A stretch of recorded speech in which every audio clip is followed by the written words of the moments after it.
우리 열왕기 말씀을 보겠습니다. 열왕기 남쪽 왕들 그리고 북쪽 왕들을 이야기를 다루고 있지 않습니까? 오늘은 우리 우시야를 보겠습니다. 오늘 우시야는 열왕기야 15장을 보면은 우시야가 아니고 아사랴라고 나와 있습니다. 아사랴. 그런데 똑같은 본문을 다루는 역대기를 보면은 우시야라고 말을 하고 있고, 또 이게 이사야서를 보면은 이사야 선지자가 우시야 왕이 죽던 해의 선지자로 부르심을 받게 되는데, 그때도 아사랴라고 말하지 않고 우시야라고 말을 합니다. 그래서 우리가 보통 아사랴라기보다는 우시야 왕이라고 얘기하는데요. 우시야 왕을 오늘 함께 나누겠습니다. 그 방송에 그 스크린에 한번 연대표를 보여주시기 바랍니다. 저희 되게 촌스럽게 되어가 있는데요. 그래도 보면 정리가 잘 되어가 있습니다. 보면 참 한 70년대식으로 저렇게 인터넷에서 뽑았는데요. 그래도 깔끔하게 정리가 잘 되어 있어요. 제 우시야 왕이 10대 왕이죠. 10대 왕인데 그 아버지가 아마샤고 할아버지가 요아스였습니다. 우리가 지금 계속해서 요아스 받고 그 앞에 아달랴 받고 요아스 받고 우리 지난주에 아마샤를 받습니다. 그리고 이제 우시야인데요. 바로 우시야가 10번째 왕으로 아마샤의 아들입니다. 자, 오늘 본문 15장 2절을 볼게요. 이렇게 되어 있습니다. 그가 왕이 될 때에, 우시야가 왕이 될 때 나이가 16세라라고 되어 있습니다. 16살에 왕이 되었는데요. 이 16살에 왕이 된 이 배경이 중요합니다. 자, 이 배경은 누구의 배경을 봐야 되는가 하면 아마샤의 배경을 봐야 됩니다. 아버지 아마샤. 자, 우리가 지난주에 아마샤를 봤는데 아마샤도 초기의 때는 좋은 왕이었습니다. 말씀의 사람이었지 않습니까? 아마샤 아버지 요아스를 복수를 하면서도 말씀을 앞세웠고 그 말씀대로 그대로 행했던 것을 우리가 보고 있고, 에돔 왕하고 전쟁을 할 때도 처음에는 잘못해서 북이스라엘한테 용병을 샀지만 은 100달란트를 주고 샀지만 선지자가 와서 하나님께서 그거 금하셨다니까 그 선지자의 말을 듣고 은 100달란트 돌려주고 용병들 다 아닙니다. 은 100달란트로 손해보고 용병들 다 돌려보내주고 용병 없이 에돔하고 전쟁했던 그런 좋은 왕이었습니다. 그런데 이게 에돔하고 전쟁에서 교만해가지고 오면서 에돔 신성기고 북이스라엘 전쟁하면서 그 교만으로 북이스라엘하고 전쟁하다가 패배하게 되고, 이 아마샤 왕도 북이스라엘의 포로로 잡혀갑니다. 왕이 포로로 잡혀갔으니까 얼마나 비참하겠습니까? 왕뿐만 아니라 다른 신하들 많은 사람들이 포로로 잡혀가 성벽 일부가 무너졌고, 그리고 왕궁과 성전에 많은 재물이 빼앗겼습니다. 이제 포로로 있다가 그 북이스라엘의 아마샤를 포로로 잡았던 왕이 죽게 되면서 돌아옵니다. 그리고 15년을 더 살게 됩니다.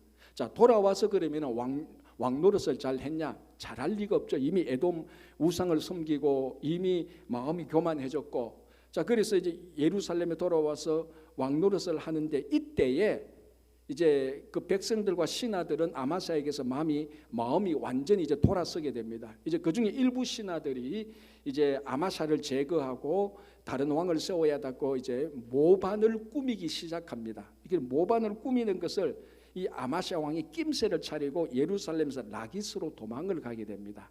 자, 이 라기스가 어딘가 하면은 예루살렘의 남서쪽에 있는 도시거든요. 이 굉장히 중요한 도시입니다. 예루살렘을 치려면 라기스로 들어와야 되는 이 중요한 도시로 이 아마샤가 도망가는데, 예루살렘에 있던 모반을 꾀했던 신하들이 이걸 알고 자객을 보내서 라기스의 자객까지 보내서 왕을 살해해 버리는 겁니다. 그래서 죽게 되는 겁니다. 자, 이게 이제 아마샤 왕 말년에 일어났던 일인데, 대략 한 아마샤가 죽기 전 최소한 15년 전부터는 일어났던 일입니다. 자, 그러면은 우시야가 몇 살 때 왕이 됐다고요? 16살 때 왕이 되었습니다. 그러면 왕이 죽고 난 다음에 16살 때 왕이 된 게 아니고, 아마샤가 말년에 아마샤가 왕이 될 때에 신하들 일부가 아마샤 왕을 싫어하고 그 아들을 16살 된 이 아들 우시야를 왕으로 옹립해버렸습니다. 그러니까 엄밀히 말하면 한 나라에 왕이 두 사람이 있습니다. 아버지도 왕이고 아들이 왕이에요. 근데 보통 보면은 아버지가 아들을 섭정합니다. 그래서 아들 보고 야 너 이렇게 저렇게 하는데, 이때는 이게 뒤바뀌어져 버렸습니다. 왜냐하면 아마샤는 완전히 이제 실권을 다 잃어버린 왕이고, 그 아들 우시야가 아버지를 섭정하면서 아버지가 왕이었음에도 불구하고 자기가 더 실제적인 왕으로서 나라를 다스리게 되는 겁니다. 이게 이제 16살 때에 우시야가 왕이 된 배경인데요. 자, 이런 정치적인 배경을 보려고 하는 게 아니고, 우시야가 그러면 태어났을 때 자기 아버지 마지막 말년 때 태어났습니다. 무슨 말을 하고 싶은가 하면은, 우시야가 태어났을 때 원래 아마사의 좋은 면이 없었을 때, 망가졌을 때, 신앙적으로 우상을 섬겼을 때, 그리고 신하들에 의해서 모반을 당하고 도망갈 때, 그리고 결국은 자기 아버지가 신하들에 의해서 살해될 때, 이런 것들을 다 보았을 때, 이런 일들이 다 일어났을 때 아마샤가 왕이 되는 겁니다. 우시야가 왕이 됩니다. 우시야가 왕이 되는데 무슨 말인가 하면 우시야가 태어났을 때 좋은 왕이 될 수 있는 환경이 아니었죠. 신하들은 모반을 하고 아버지는 우상을 섬기고 쫓겨다니고 무능했고, 그리고 신앙적으로 볼 때 굉장히 좋은 형편이 아닙니다. 여러분, 신앙의 가장 큰 영향력은 누가 뭐니 해도 부모로부터 받습니다. 그죠? 근데 아버지가 이 모양이 되어버렸습니다. 아버지가 우상을 섬기고 쫓겨다니고 무능하고 망가질 때, 이때 이런 정치적으로는 물론이고 신앙적으로 아주 나쁠 때 우시야가 태어나서 자기 아버지, 망가진 아버지의 정치 행적을 보고 신앙을 보고 자라는 겁니다. 자, 그럼 우시야가 잘 자랄 리가 없죠. 정치를 잘할 리가 없죠. 정치적으로나 신앙적으로 아주 나쁜 환경에 태어났는데, 자, 그러면은 우시야가 그런 나쁜 환경에서 태어났는데 우시야가 정치를 잘했을까? 자, 오늘 15장 3절을 보겠습니다. 이렇게 되어 있습니다. 아사랴가, 이 아사랴가 우시야죠. 우시야가 그의 아버지 아마사의 모든 행위대로 여호와 보시기에 정직히 행하였으나, 이게 무슨 말이지? 아니, 두 개가 헷갈립니다. 아마샤가 여호와 보시기에 정직히 행했다, 그리고 우시야가 아버지가 정직히 행한 것을 보고 자기도 정직히 행했다. 이 둘 다 잘 이해가 안 되는데, 쉽게 말하면 여기서 아마샤가 여호와 보시기에 정직히 행했다는 것은 아마샤의 초기 시절을 말하는 겁니다. 말년 시절을 말하는 게 아니에요. 초기 때는 잘했지 않습니까? 아까도 말씀드린 것처럼 말씀의 사람이었고 선지자의 말을 듣고 참 잘했어요. 그러니까 우시야가 자기 아버지 아마샤의 노년, 말년의 생활을 본받지 않고 아버지 초기 때 생활을 본받았습니다. 자, 이때 우시야는 태어나지도 않았습니다. 어떻게 이런 일이 생길 수 있습니까? 어떻게 우시야가 자기 태어나기 이전에 좋은 아버지의 모습은 보지도 못했는데, 태어났을 때 망가진 아버지의 모습을 봤는데, 어떻게 우시야가 초기 때 좋은 아버지의 모습을 따라서 하나님을 잘 섬길 수 있었을까? 자, 이제 그게 이 똑같은 본문을 다루는 역대하를 봐야 됩니다. 역대하 26장 4절 5절이 이렇게 말하고 있습니다. 우시야가 그의 아버지 아마스의 모든 행위대로 여호와 보시기에 정직하게 행하며, 자, 요거는 열왕기하고 똑같은 내용이죠. 이제 역대기에 이 내용을 더 추가하고 있습니다. 무슨 내용인가 하면은 정직하게 행하며 하나님의 묵시를 밝히 아는 스가랴가 사는 날에 하나님을 찾았고 그가 여호와를 찾을 동안에는 하나님이 형통하게 하셨더라. 한 사람이 등장합니다. 누굽니까? 스가랴.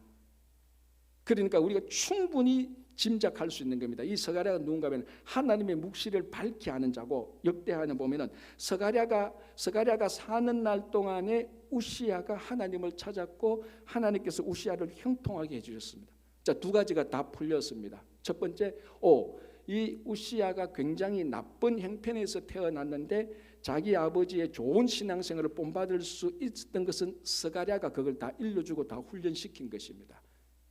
그리고 어떻게 해서 아버지의 좋은 것을 본받을 수 있느냐? 자기는 못 봤는데 스가랴가 자기 아버지 아마사의 초기 형태를 아니까 그걸 다 훈련시킨 겁니다. 그게 딱 이유는 아닌데 스가랴 때문에.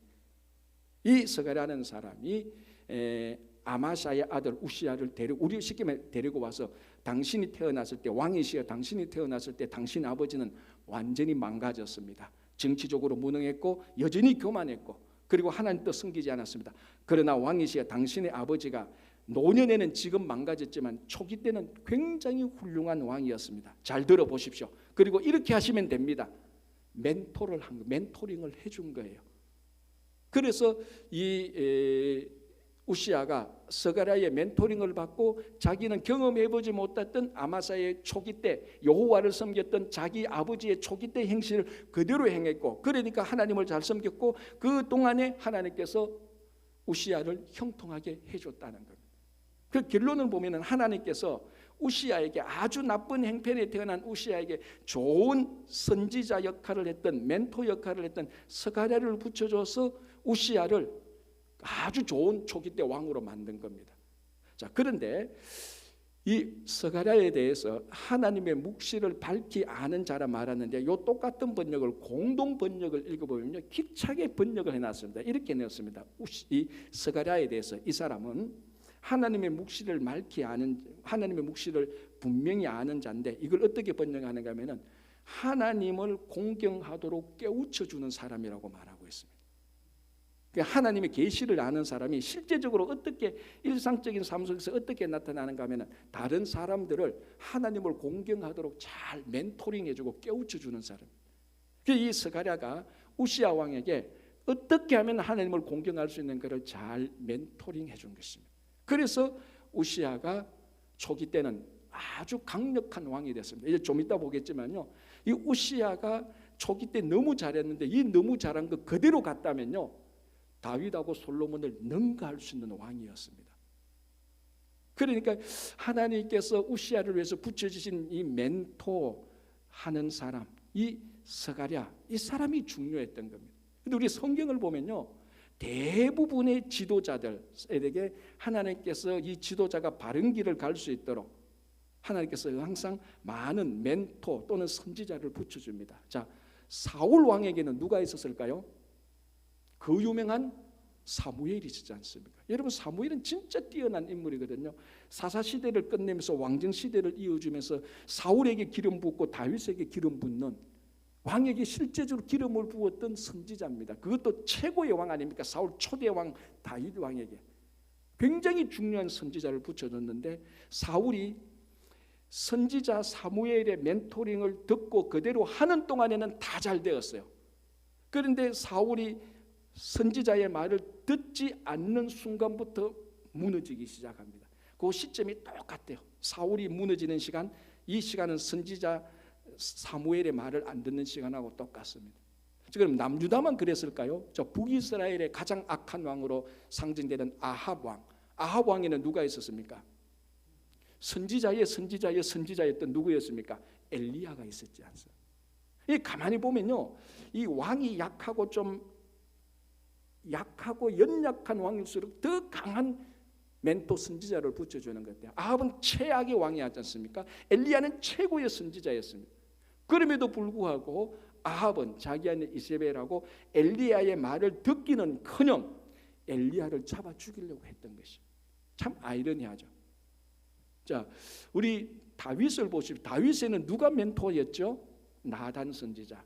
다윗이 바세바 사건으로 정신 못 차리고 있을 때 나단이 와서 비유를 통해서 당신이 바로 그 사람이다, 그 가난한 사람을 착취했던 부자가 바로 당신이라고 그렇게 멘토를 했을 때 다윗이 그 얘기를 받아들입니다. 얼마나 속이 쓰렸겠습니까? 막 얼굴이 화끈화끈했을 겁니다. 그런데 나단의 멘토링을 받아들여서 다윗이 지금의 다윗이 된 겁니다. 이방 사람에게도 이런 일이 있었습니다. 우리 그 전에 살펴봤던 아람 장군 나만이 있었지 않습니까? 아람의 제2인자였고 실권자였지만 나병에 걸렸을 때 그때 이 병을 고칠 수 있는 멘토링을 하는 사람이 있었습니다. 누구였습니까? 북이스라엘에서 포로로 잡혀오는 이름 없는 어린 소녀 하나가 우리 주인님 저 이스라엘에 가면 선지자인데 그 사람에게 가면 고칠 수 있는데 그 얘기를 듣는 거예요, 아람이. 그리고 그 선지자 엘리사에게 갔는데 뭐라고 말합니까? 가서 요단강에 7번 씻으시오 하니까 화가 나서 돌아가려고 할 때 또 다른 이름 없는 종들이 주인에게 말하지 않습니까? 주인님 더 어려운 거 시켜서도 할 수 있는데 이거 뭐 믿지 마야 본전 아닙니까? 요단강에서 한번 7번 씻으십시오. 요 멘토링을 듣는 겁니다. 그래서 듣고 해서 나병을 고치게 되는 거예요. 무슨 말인가 하면요, 대부분의 사람들에게 하나님께서는 멘토를 붙여줍니다. 그게 어떨 때는 선지자였고 어떨 때는 제사장이었고 어떨 때는 그냥 이름 없는 소녀였고 이름 없는 종이었지만 사람의 종류는 다양하지만 대부분의 사람들에게 하나님은 멘토를 붙여주는 겁니다. 문제는 멘토가 있다고 해서 다 성공하는 것도 아니고 없다고 해서 실패하는 것도 아닙니다. 그 멘토인 선지자나 제사장이나 이름 없는 사람의 얘기를 말을 통하여서 하나님의 음성을 들을 수 있느냐가 성공의 관건이었습니다. 그런데 우시야는 이 스가랴의 말을 잘 들었습니다. 그래서 초기 때 강성해졌던 것입니다. 자, 그러면 지금 여러분의 주변에 이런 멘토가 있습니까? 잘 생각이 안 나죠? 왜 생각이 안 나는 줄 아십니까? 맨날 밥 얻어먹을 사람만 찾으니까, 맨날 호구만 찾아다니니까. 하나님은 다 붙여줬었어요, 사실은. 그런데 어떨 때는 이 멘토가 우리들에게 하나님을 공경하도록 깨우칠 때는요, 어떨 때는 쓴소리를 하는 거예요. 거기 듣기 싫어가지고 그 사람하고 관계를 끊을 때도 있었어요. 여러분 지나온 생활 한번 생각해 보십시오. 그때 그 사람이 나한테 좀 쓴소리를 기분이 나빴는데 그 말이 맞아서 그때 그 말을 듣고 하나님을 더 잘 섬길 수 있었을 텐데라는 그런 사람들이 스쳐 지나갈 것입니다.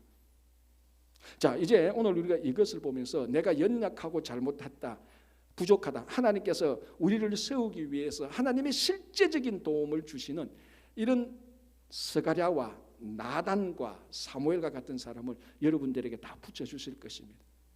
이제는 진짜 눈을 열고 마음을 열고 찾아보십시오. 신분에 상관없습니다. 인종에 상관없습니다. 나이에 상관없습니다. 어쩌면은 진심으로 여러분들을 하나님을 공경할 수 있도록 신앙생활 더 잘할 수 있도록 좀 쓴소리하는 사람이 바로 스가랴일 수가 있습니다. 맨날 밥만 사주는 사람이 아니고 그 사람을 찾으십시오. 있을 겁니다, 분명히. 그러면 이제 이렇게 묻습니다. 목사님, 나는 진짜로 없습니다. 진짜로 없을 수가 있어요. 그래도 우리는 변명할 수가 없습니다. 왜냐하면 하나님은 예수 그리스도를 믿는 우리 모두에게 영원한 완벽한 멘토를 주셨습니다. 누굽니까? 성령을 주셨습니다. 이거는 부인할 수가 없습니다, 여러분. 어떤 분은 목사님, 내가 진짜로 내한테는 하나님을 공경하도록 깨우쳐 줄 수 있는 사람이 없었어요. 그럴 가능성이 있을 수도 있어요. 특이하게. 그럼에도 불구하고 그 사람조차도 나는 멘토가 없어서 신앙생활을 못했습니다라고 핑계대지 못하는 이유는 모든 사람에게 100% 다 성령님을 주셨어요. 요한복음에 뭐냐면은 이 성령께서 우리에게 멘토링을 해서 예수가 누군가를 알게 하고, 이 성령이 진리의 성령인데 우리를 진리로 이끌어 준다고 말했어요. 성령께서 다 역사하시는데 문제는 우리가 성령이 역사하시는 소리를 듣기 싫어서, 들으면 불편하니까, 들으면은 내가 손해 보니까, 그게 싫어서 성령의 멘토, 성령의 감동을 우리가 무시해서 그렇지, 우리 모두에게는 다 성령께서 지금 역사하십니다. 어떤 경로를 통해든지, 누구의 말을 통해든지, 어떤 일을 통해든지, 어떤 사건을 통해든지 성령께서 우리로 하여금 하나님을 공경할 수 있도록 멘토링을 해주십니다. 그걸 들으시기를 바랍니다. 또 하나는요, 원칙적으로 말하면요, 신앙생활 하기에 나쁜 환경은 전혀 없습니다. 가끔 이렇게 말합니다. 목사님, 우리 홍길동 집사님은 신앙생활하기 너무 좋아요. 주변에 사람들도 많고 좋은 교회도 다니고. 근데 나는 주변에 사람도 없고, 나는 뭐 좋은 사람도 없고. 여러분, 절대로 여러분 신앙이 안 좋다고 해서 안 좋은 것을 여러분 환경이 나쁘다고 변명할 수가 없습니다. 우시아를 보십시오. 신앙생활에 도저히 할 수 없는 그런 형편에서도 스가랴의 말을 듣고 아주 좋은 왕이 되었습니다. 여러분, 신앙의 나쁜 환경요, 환난이 있고 핍박하고 외롭고, 이 모든 것들이 사실은 우리 신앙을 다 좋게 하는 요소이지 우리를 파괴하는 요소는 절대로 아닙니다. 무엇보다도 성령께서 우리에게 다 함께하고 계시기 때문에 사람의 멘토가 있다 없다 그거보다 성령님만 의지해도요, 완벽한 신앙의 멘토링을 들을 수 있습니다. 신앙이 나쁜 환경 하나도 없습니다. 핑계대지 마시기 바랍니다. 핑계댈 이유가 없습니다. 우리가 성령을 무시해서 그렇지, 우리가 성령의 감동을 의도적으로 거절해서 그렇지. 왜? 그거 하면 자꾸 불편하니까, 자꾸 힘드니까, 누구 섬겨야 되니까, 그거 싫어서 우리가 성령의 멘토링을 거절해서 그렇지. 기본적으로 하나님은 우리가 예수 그리스도를 믿고 충분히 구원받고 충분히 성도가 될 수 있도록 환경을 다 조성해 놓으셨어요. 정말 여러분 좋은 신앙에 여러분들이 멘토가 되든지 멘토를 찾으시든지 아니면 성령의 역사함 따라 살아가시기 바랍니다. 자, 5절 보겠습니다. 이렇게 되어 있습니다. 여호와께서 왕을 치셨으므로 그가 죽는 날까지 나병 환자가 되어 별궁에 거하고. 갑자기 이게 잘 나가다가 16세에 왕이 되어서 뭐 강성하다가 갑자기 여호와께서 치셨다 이렇게 되어 있습니다.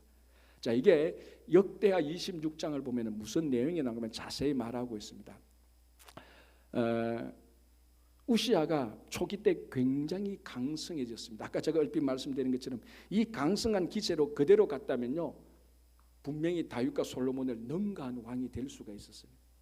초기 때 이 스가랴의 멘통으로 봐서 얼마나 잘 됐는가 하면 영토 확장을 어느 정도까지 했는가 하면요, 우리 블레셋 얘기를 많이 들었지 않습니까? 다윗 사울과 다윗 할 때 이 블레셋 나라가 5개 도시 국가가 있는데 그 중에 2개를 점령해요.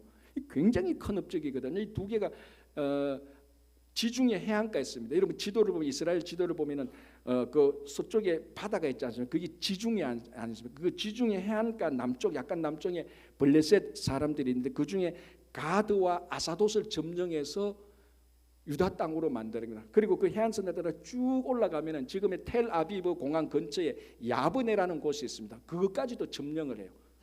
그리고 또 어디까지 점령을 하는가 하면요, 지도를 쭉 보면 홍해 꼭대기에 엘롯이라는 곳인데 그것도 점령을 해요.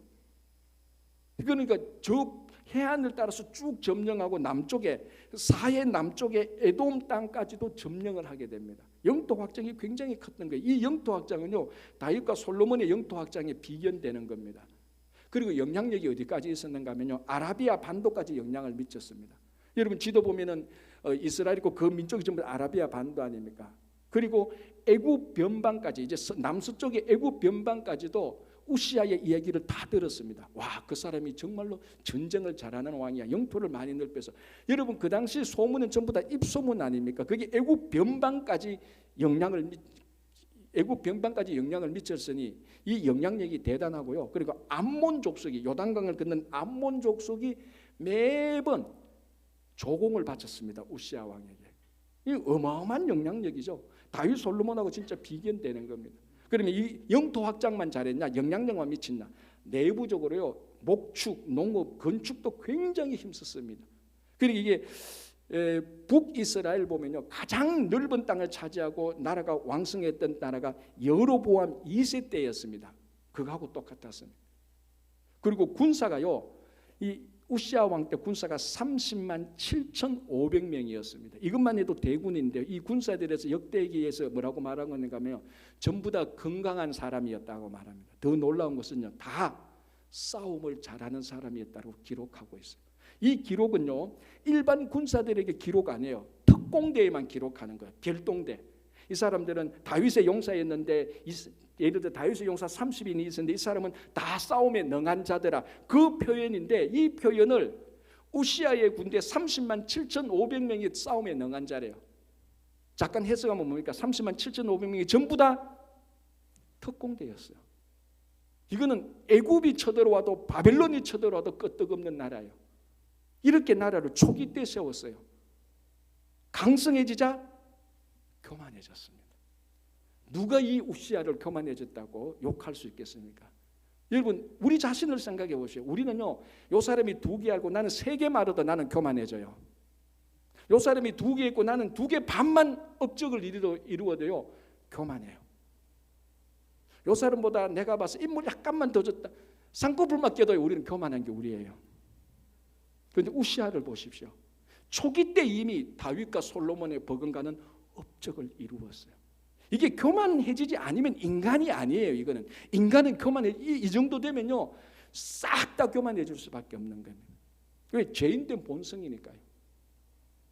자, 이 강성해지자 교만해져 버렸습니다. 그래서 무슨 일이 생겼는가? 이제 역대하기를 보면요, 왜 이러다가 여호와께 하나님께서 쳤는가 하면요, 다른 거 다 이제 업적을 이루는데 한 군데만 업적을 못 이루었습니다. 그게 뭐냐? 종교 분야, 우리만 쉽게 말하면은 제사장의 영역은 손대지 못했습니다. 그래서 한 번은 역대기 26장을 보면요, 이 우시야 왕이 성전에 들어가서 향단을 가지고 분향하려고 해요. 이거는 하나님께서 율법으로 정해 놓은 것에 의해서 제사장들만 할 수 있는 겁니다. 이건 다윗도 못하고 누구도 못하는 건데 우시야가 그만큼 교만해져서 제사를 드리려고 말합니다. 그때 제사장이 아사랴예요. 우시아하고 같은 이름 아사랴가 나타나서 왕이시여 이러면 안 됩니다라고 말하면서 80명 제사장을 떼어서 왕을 뜯어 말립니다. 자, 그때 이런 말을 합니다. 역대하 26장 18절을 제가 읽어드릴게요. 이렇게 되어 있습니다. 우시아 왕 곁에 서서 그에게 이르되 우시아여 여호와께 분향하는 일은 왕이 할 바가 아니요 오직 분향하기 위하여 구별함을 받은 아론의 자손 제사장들이 할 바니 성소에서 나가소서.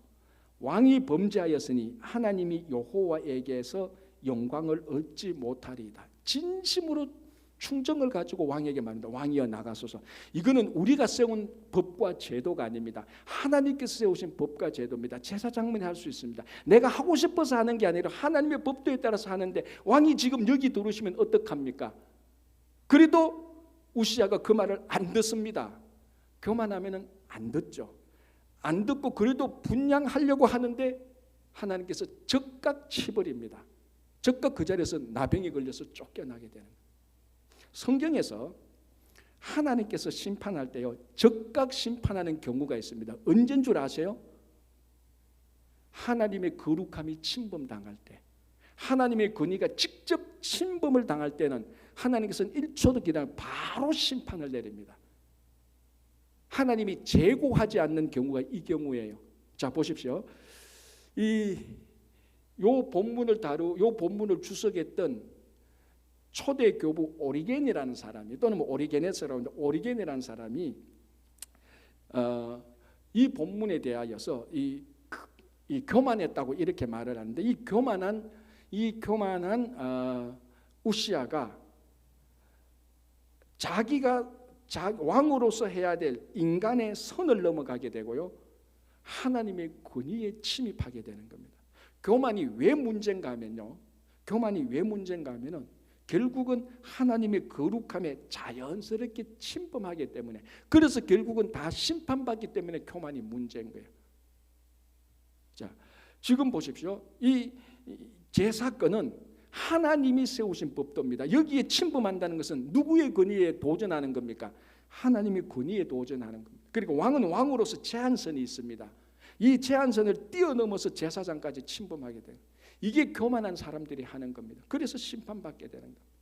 자, 우리 민수기 16장을 보면요, 민수기 16장은 그 이스라엘 백성들이 광야에서 출애굽할 때 아닙니까? 광야 생활할 때요, 최고 지도자는 모세고 그리고 아론하고 미리암 아닙니까? 자, 그런데 같은 레위 지파에 모세의 조카 되는 고라라는 사람이 있어요. 이 고라는 사람이 같이 출애굽을 하다 보니까, 야, 우리 다 같이 레위 자손인데, 우리 그 사촌사인데 왜 모세만 최고 지도자가 돼? 우리도 할 수 있지 않느냐? 그 생각이 든 거예요. 그래서 고라, 다단, 아비람이 합쳐가지고, 그리고 중간 지도자 250명을 결합해가지고 결탁해서 모세와 아론에게 반기를 듭니다. 그래서 고라, 다단, 아비람이 와서 모세에게 말합니다. 너만 지도자냐? 우리도 지도자다라고 말합니다. 그래서 말하는 게 고라가 모세에게 너 분수가 지나치다라고 말합니다. 그리고 니하고 내하고 같은 급수라고 말하죠. 자, 그래서 모세가 이제 그 중간에 이제 고라 다단하고 와서 이제 하나님께 제사를 드리고자 이렇게 말하면서 하나님께서 즉시 어떻게 하는가 하면은 고라 다단 아비람 그 가족과 그 재산을 어떻게 합니까? 땅이 그 사람들과 가족들과 재산을 다 삼켜버립니다. 지진이 일어난 거죠. 지진이 일어나서 즉각 그 사람을 삼켜버리고 250명은 하늘에서 불이 나와서 그 자리에서 다 죽여버리는 거예요. 이게 무슨 일입니까?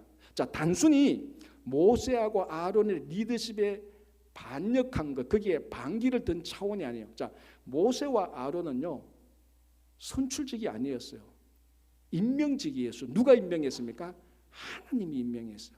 하나님이 임명한 모세와 아론의 리더십은 사람이 볼 때는 최고 지도자였을 수 있지만 하나님이 볼 때는 하나님의 절대적인 권위로 모세와 아론을 임명한 거예요. 그런데 고라와 다단이 거기에 침범을 한 겁니다. 하나님의 권위가 손상된 겁니다. 그래서 그냥 지진으로 삼켜버리고 그 자리에서 다 적사시켜버리는 거예요. 왜 우리가 교만해서는 안 되는가? 교만에는요 반드시 하나님의 권위와 내가 있어야 될 이 제한선을 주제넘게 뛰어넘어가서 그 공동체를 파괴하기 때문에 위험한 것입니다. 여러분, 성도들의 풍성한 삶은요, 하나님께서 우리에게 제안해 준 이 범위 내에서 우리는 충분히 풍성하게 살 수 있습니다. 우리는 권력이 많아서, 물질이 많아서, 신분과 지위가 높아서 풍성하게 사는 사람들이 아닙니다. 우리는 충분히 낮아도, 우리가 사는 곳이 좁아도요, 우리는 충분히 풍성하게 살 수 있습니다. 하나님께서 우리에게 주신 그 제한선 내에서 감사하며 하나님을 섬길 때요, 세상을 부럽지 않고 충분히 풍성한 삶을 살 수 있습니다. 그런데 이 교만한 사람은 세상 사람하고 똑같이 살죠. 더 많이 가져야 풍성하게 살 수 있다고 생각합니다. 더 높이 올라가야 풍성하게 살 수 있다고 생각합니다. 더 많이 힘이 세야 풍성하게 살 수 있다고 생각합니다. 그러니까 교만해지고, 그러니까 다른 사람들께서 뺏으려 하고, 자기 선을 넘어서 다른 사람을 침범하고, 이게 극도로 교만해졌지는 자연스럽게 하나님의 영역까지 들어가게 되는 겁니다. 거기는 반드시 하나님의 심판이 있는 겁니다. 여러분, 우리가 정말로 하나님 안에서 우리는 부족해도 풍성하게 살 수 있습니다. 낮아도 풍성하게 살 수 있고요. 그래서 우리가 절대로 이 교만하여서 하나님께 징계받는 일은 피해야 됩니다. 자, 그렇다면 이제 마지막 질문이 나오죠. 그러면 어떻게 하면은 이 강성함 가운데 교만해지지 않을 수 있느냐? 아까 제가 말했죠. 우리는 우시아만큼 이만큼 강성 안 해도 우리는 늘 교만할 위험에 처해 있습니다. 아까 말씀드렸지만 저 사람 2개고 나는 3개인데 벌써 교만해지는 거예요. 어떻게 하면 이런 교만에서 빠져나올 수 있는가? 자, 역대하 다시 26장을 보겠습니다. 이렇게 되어 있습니다. 역대하 26장 15절에요. 이 우시아가 강성해진 것에 대해서 이렇게 말합니다. 또 예루살렘에서 제주에 있는 사람들에게 무기를 고안하게 하여 망대와 성곽 위에 두어 화살과 큰 돌을 쏘고 던지게 하였으니 그의 이름이 멀리 퍼지면, 아까 말했지 않습니까? 우시아의 이름이 아라비아, 애굽 막 멀리 퍼지고 그 앞에는 나라가 강성해졌습니다. 이렇게 강성하게 된 것은 그 다음 구절에 이렇게 말합니다. 기이한 도우심을 얻어 강성하여 짐이라. 기이한 도우심, 하나님의 도우심을 받아서 강성해졌다는 것. 이게 왜 중요합니까? 우시아가 자기가 그만큼 강성해졌을 때 그 강성해진 것이 하나님의 절대적인 도움이라는 것을 기억했더라면 교만해지지 않습니다. 이게 제일 중요합니다, 여러분.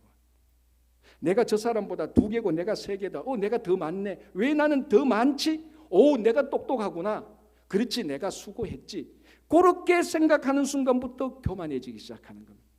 저 사람은 2개고 난 3개네. 내가 하나 더 많지. 왜 많지? 하나님께서 도우셨구나. 하나님께서 인도하셨구나. 그 생각을 떠나지 않아야, 그걸 평생 순간순간 기억해야 내가 우시아보다 더 강성해져도 교만해지지 않습니다. 이 생각이, 이걸 잊어버린다면, 하나님의 은혜와 도우심을 잊어버린다면 우리는 눈곱만큼만 사람보다 더 뛰어나도 하늘만큼 교만해지는 게 우리입니다. 우시아가 이걸 실패한 겁니다. 너무 강성해지니까 하나님의 기이한 도우심을 잊어버린 겁니다. 기억하지 못하게 된 거예요.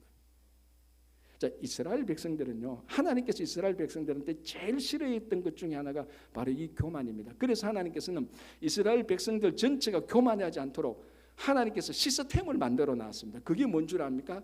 3대 절기예요. 자, 이스라엘 백성들의 3대 절기가 뭡니까? 첫 번째 유월절, 두 번째 요게 한 개죠. 6월절 딱 끝나니까 2개가 생각이. 두 번째 오순절 또는 77절 또는 뭡니까? 맥추절, 같은 의미예요. 6월절 다음에 50일째 된다고 오순절, 그리고 일주일이 7번 지난다고 해서 77절, 같은 게 77절 또는 초실절, 77절, 초실절, 오순절. 여기 두 번째, 세 번째는 초막절. 요 3개가 이스라엘의 3대 절기입니다. 공통점이 뭔 줄 아십니까?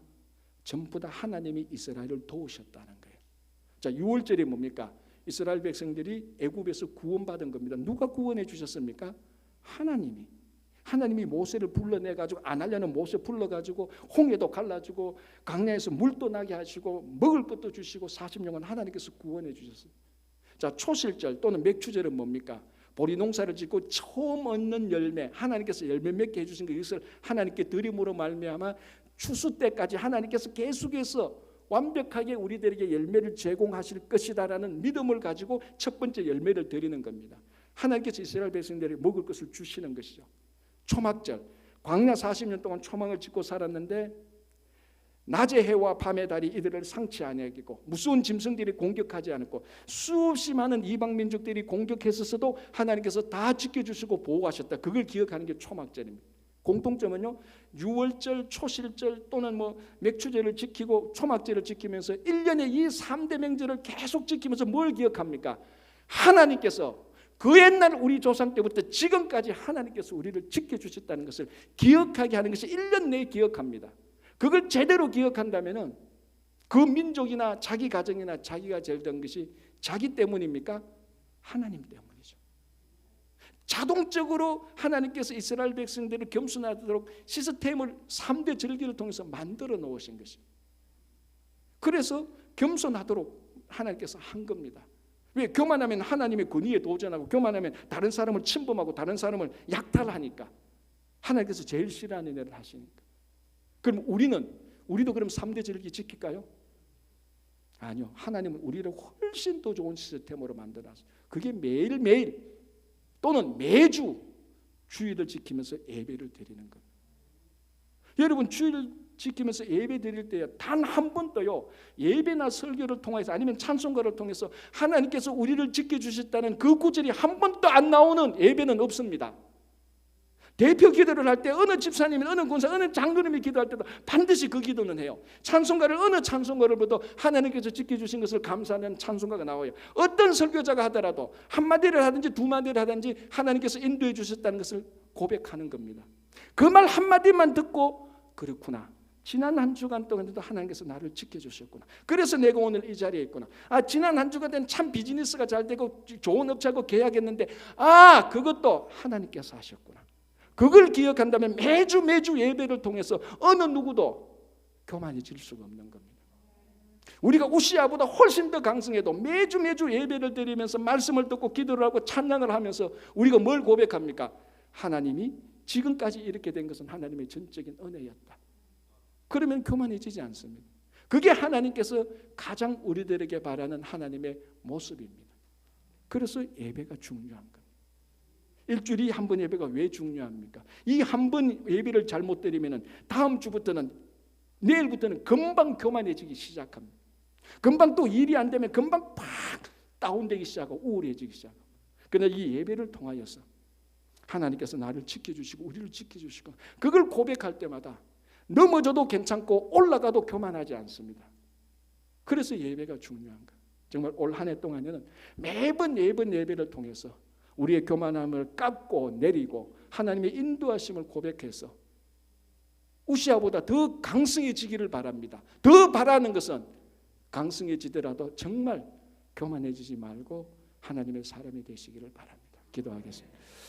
하나님 아버지, 감사합니다.